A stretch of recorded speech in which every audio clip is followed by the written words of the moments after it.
when a book about the issues that can arise from being a Democrat, dating a Trump fan, generate headlines and press coverage, it's clear we live in strange times.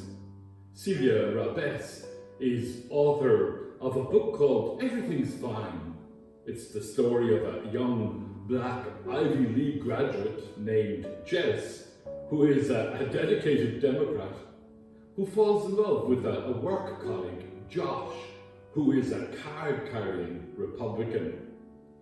There has been a backlash to the book in certain quarters, because for some commentators, Everything's Fine seems to stem from a perceived attempt to humanize, even romanticize Republican voters.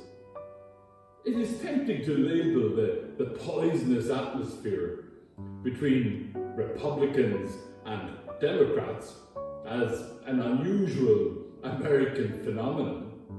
Yet closer to home, Senator Pauline O'Reilly of the Green Party in the Irish Senate called for the restrictions of freedom in the interest of the common good.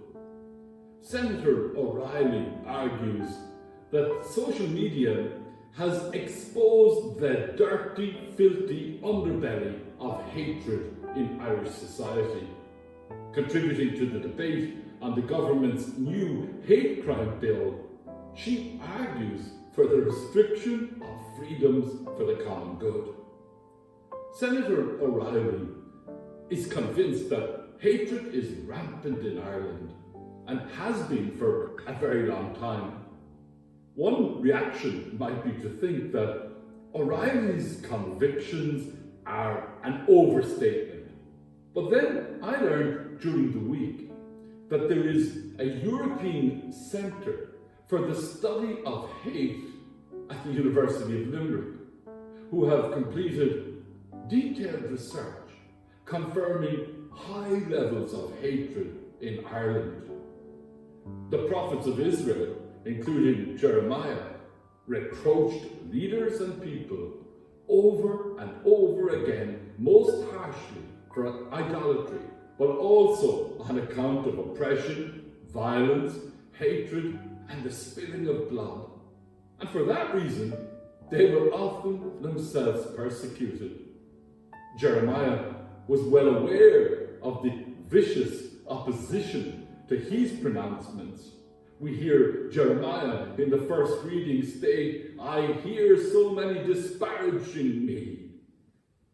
In Matthew's Gospel, Jesus is sending out disciples at a crucial moment in history to proclaim the good news that God's kingdom, God's non-violent way of being human, is at hand.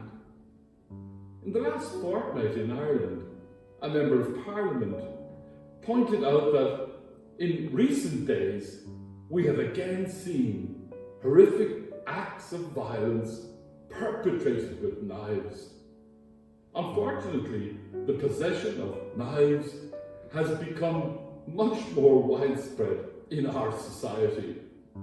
This is confirmed by some Garda statistics. Last year, on Garda Síochána seized 2,146 knives.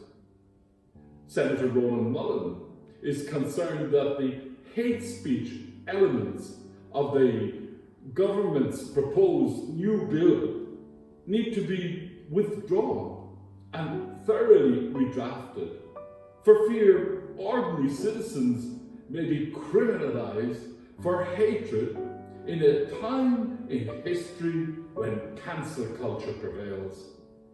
Senator Michael McDowell, who doesn't always agree with Senator Mullen, argues that hatred is not always a one-way street. We're inclined to think of hatred being the domain of conservative forces. McDowell cites the violence threatened on the Catholic commentator Mary Kenny when it looked like she might speak at an event in the University of Limerick as an example of hate emanating from liberal forces.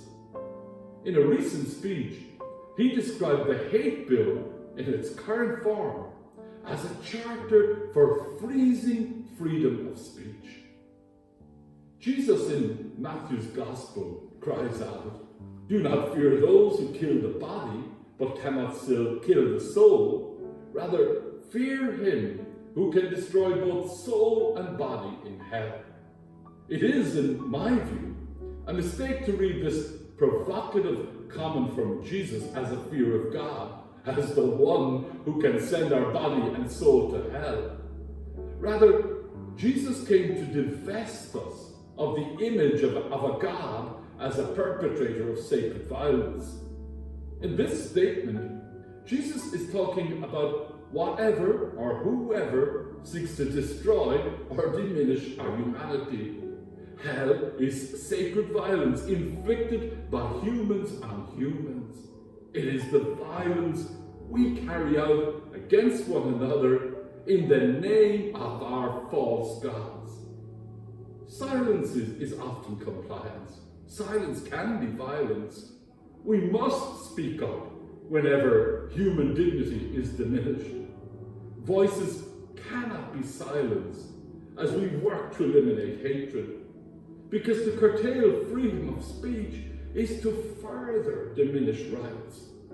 It is when we help human beings to flourish that we come into God's presence. Amen.